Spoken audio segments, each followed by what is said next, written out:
اور جس دن ظالم اپنے ہاتھ کاٹ کاٹ کھائے گا اور کہے گا کہ اے کاش میں نے پیغمبر کے ساتھ رستہ اختیار کیا ہوتا، ہائے شامت کاش میں نے فلاں شخص کو دوست نہ بنایا ہوتا، اس نے مجھ کو کتاب نصیحت کے میرے پاس آنے کے بعد بہکا دیا۔ اور شیطان انسان کو وقت پر دغا دینے والا ہے۔ یوں نہیں، جب زمین کوٹ کوٹ کر برابر کر دی جائے گی اور تمہارا پروردگار جلوہ فرما ہوگا اور فرشتے قطار در قطار آ جائیں گے اور دوزخ اس دن سامنے لائی جائے گی، تو انسان اس دن سوچے گا، مگر اب سوچنے سے اسے فائدہ کہاں مل سکے گا؟ کہے گا کاش میں نے اپنی اس زندگی کے لیے کچھ آگے بھیجا ہوتا، تو اس دن نہ کوئی اللہ کے عذاب کی طرح کا عذاب دے گا اور نہ کوئی اس کے جکڑنے کی طرح جکڑے گا۔ جس دن ان کے چہرے آگ میں الٹ پلٹ کیے جائیں گے تو کہیں گے اے کاش ہم اللہ کی فرما برداری کرتے اور رسول صلی اللہ علیہ وآلہ وسلم کا حکم مانتے۔ اور جس کا نامہ اعمال اس کے بائیں ہاتھ میں دیا جائے گا تو وہ کہے گا اے کاش مجھ کو میرا اعمال نامہ نہ دیا جاتا اور مجھے معلوم نہ ہوتا کہ میرا حساب کیا ہے۔ اے کاش موت میرا کام تمام کر چکی ہوتی، آج میرا مال میرے کچھ بھی کام نہ آیا، مجھ سے میرا اقتدار جاتا رہا۔ حکم ہوگا کہ اسے پکڑ لو، اب اسے طوق پہنا دو، پھر دوزخ کی آگ میں اسے جھونک دو، پھر زنجیر سے جس کی لمبائی 70 گز ہے جکڑ دو۔ اور ان سے دنیا کی زندگی کی مثال بھی بیان کر دو کہ وہ ایسی ہے جیسے پانی جسے ہم نے آسمان سے برسایا تو اس کے ساتھ زمین کی پیداوار مل کر نکلی، پھر وہ چورا چورا ہو گئی کہ ہوائیں اسے اڑاتی پھرتی ہیں، اور اللہ تو ہر چیز پر قدرت رکھتا ہے۔ مال اور بیٹے تو دنیا کی زندگی کی رونق و زینت ہیں، اور نیکیاں جو باقی رہنے والی ہیں وہ ثواب کے لحاظ سے تمہارے پروردگار کے ہاں بہت اچھی اور امید کے لحاظ سے بہت بہتر ہیں۔ اور جس دن ہم پہاڑوں کو چلائیں گے اور تم زمین کو صاف میدان دیکھو گے اور ان لوگوں کو ہم جمع کر لیں گے تو ان میں سے کسی کو بھی نہیں چھوڑیں گے، اور سب تمہارے پروردگار کے سامنے صف باندھ کر لائے جائیں گے، تو ہم ان سے کہیں گے کہ جس طرح ہم نے تم کو پہلی بار پیدا کیا تھا اسی طرح آج تم ہمارے سامنے آئے، لیکن تم نے تو یہ خیال کر رکھا تھا کہ ہم نے تمہارے لیے قیامت کا کوئی وقت مقرر ہی نہیں کیا، اور اعمال کی کتاب کھول کر رکھی جائے گی تو تم گناہگاروں کو دیکھو گے کہ جو کچھ اس میں لکھا ہوگا اس سے ڈر رہے ہوں گے، اور کہیں گے ہائے شامت یہ کیسی کتاب ہے کہ نہ چھوٹی بات کو چھوڑتی ہے نہ بڑی کو، کوئی بات بھی نہیں مگر اسے لکھ رکھا ہے، اور جو جو عمل کیے ہوں گے سب کو حاضر پائیں گے، اور تمہارا پروردگار کسی پر ظلم نہیں کرے گا۔ کاش تم ان کو اس وقت دیکھو جب یہ دوزخ کے کنارے کھڑے کیے جائیں گے اور کہیں گے کہ اے کاش ہم پھر دنیا میں لوٹا دیے جائیں تاکہ اپنے پروردگار کی آیتوں کی تکذیب نہ کریں اور مومن ہو جائیں۔ ہاں یہ جو کچھ پہلے چھپایا کرتے تھے آج ان پر ظاہر ہو گیا ہے، اور اگر یہ دنیا میں لوٹائے بھی جائیں تو جن کاموں سے ان کو منع کیا گیا تھا وہی پھر کرنے لگے۔ کچھ شک نہیں کہ یہ جھوٹے ہیں، اور کہتے ہیں کہ ہماری جو دنیا کی زندگی ہے بس یہی زندگی ہے، اور ہم مرنے کے بعد پھر زندہ نہیں کیے جائیں گے۔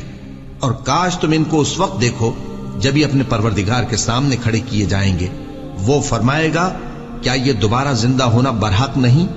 تو کہیں گے کیوں نہیں، ہمارے پروردگار کی قسم بالکل برحق ہے۔ اللہ فرمائے گا اب کفر کے بدلے جو دنیا میں کرتے تھے عذاب کے مزے چکھو۔ جن لوگوں نے اللہ کے روبرو حاضر ہونے کو جھوٹ سمجھا وہ گھاٹے میں آ گئے، یہاں تک کہ جب ان پر قیامت ناگہاں آ موجود ہوگی تو بول اٹھیں گے کہ ہائے اس کوتاہی پر افسوس ہے جو ہم نے قیامت کے بارے میں کی، اور وہ اپنے اعمال کے بوجھ اپنی پیٹھوں پر اٹھائے ہوئے ہوں گے، دیکھو جو بوجھ یہ اٹھا رہے ہیں بہت برا ہے۔ اور دنیا کی زندگی تو ایک کھیل اور مشغلہ ہے، اور بہت اچھا گھر تو آخرت کا گھر ہے، یعنی ان کے لیے جو اللہ سے ڈرتے ہیں۔ کیا تم سمجھتے نہیں؟ یہ لوگ اسی طرح غفلت میں رہیں گے یہاں تک کہ جب ان میں سے کسی کے پاس موت آ جائے گی تو کہے گا کہ اے پروردگار مجھے پھر دنیا میں واپس بھیج دے تاکہ میں اس میں جسے چھوڑ آیا ہوں نیک کام کیا کروں۔ ہرگز نہیں، یہ ایک ایسی بات ہے کہ وہ اسے زبان سے کہہ رہا ہوگا اور اس کے ساتھ عمل نہیں ہوگا، اور ان کے پیچھے برزخ ہے جہاں وہ اس دن تک کہ دوبارہ اٹھائے جائیں گے رہیں گے۔ پھر جب سور پھونکا جائے گا تو نہ تو ان میں قرابتیں رہیں گی اور نہ ایک دوسرے کو پوچھیں گے۔ تو جن کے اعمال کے بوجھ بھاری ہوں گے تو وہی کامیاب ہیں، اور جن کے بوجھ ہلکے ہوں گے وہ لوگ ہیں جنہوں نے اپنے آپ کو خسارے میں ڈالا، ہمیشہ دوزخ میں رہیں گے۔ آگ ان کے چہروں کو جھلس دے گی اور وہ اس میں بد شکل ہو رہے ہوں گے۔ کیا تم کو میری آیتیں پڑھ کر نہیں سنائی جاتی تھیں؟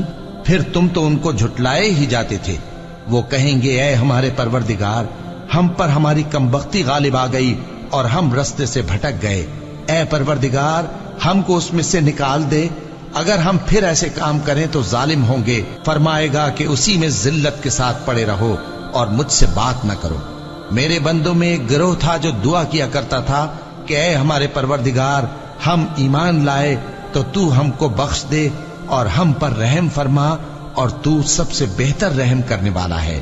تو تم ان سے تمسخر کرتے رہے، یہاں تک کہ ان کے پیچھے میری یاد بھی بھول گئے، اور تم ہمیشہ ان سے ہنسی کیا کرتے تھے۔ آج میں نے ان کو ان کے صبر کا بدلہ دیا کہ وہی کامیاب ہو گئے۔ اللہ پوچھے گا کہ تم زمین میں کتنے برس رہے؟ وہ کہیں گے کہ ہم 1 روز یا 1 روز سے بھی کم رہے تھے۔ شمار کرنے والوں سے پوچھ لیجئے۔ اللہ فرمائے گا کہ وہاں تم بہت ہی کم رہے، کاش تم جانتے ہوتے۔ کیا تم یہ خیال کرتے ہو کہ ہم نے تم کو بے مقصد پیدا کیا ہے، اور یہ کہ تم ہماری طرف لوٹ کر نہیں آؤ گے؟ تو اللہ جو سچا بادشاہ ہے، اس کی شان اس سے اونچی ہے، اس کے سوا کوئی معبود نہیں، وہی عرش کریم کا مالک ہے۔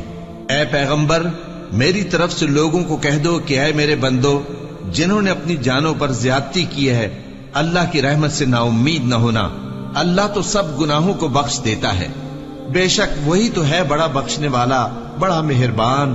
اور اس سے پہلے کہ تم پر عذاب آ واقع ہو، اپنے پروردگار کی طرف رجوع کرو اور اس کے فرما بردار ہو جاؤ، ورنہ بعد میں تم کو مدد نہیں ملے گی۔